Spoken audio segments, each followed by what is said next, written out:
Let me introduce you to the idea of the memory palace. It's the ultimate hack for remembering things.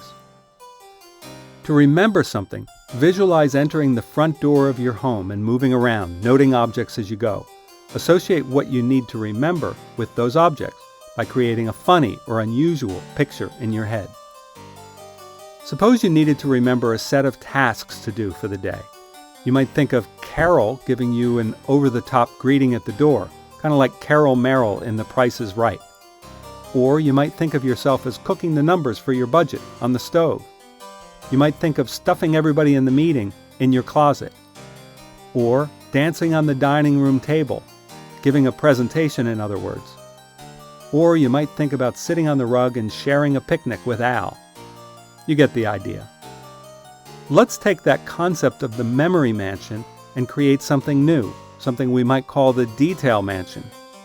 Rather than looking for objects that you observe easily, look at the places where you don't usually notice things. Then, take note of them. As you move around your detail mansion, be deliberate.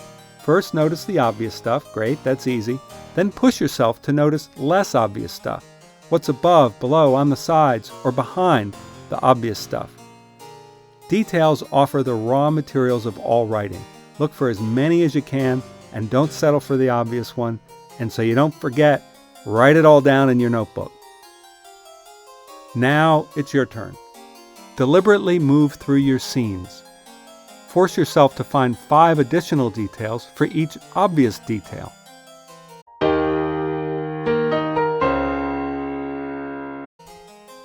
When he lived in Hartford, Connecticut, Mark Twain used to gather his family at night by the fireplace to tell stories.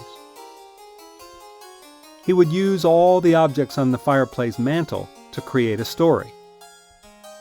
Item by item, he created a narrative.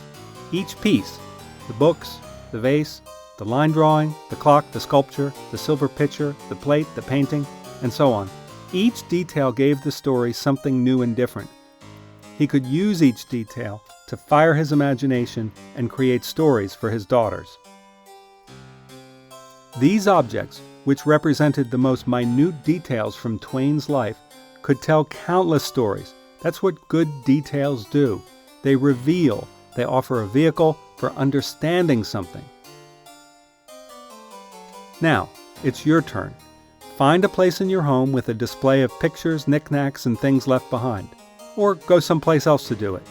Anyway, from left to right, compose a story using these objects. Use each object as a focal point for each scene.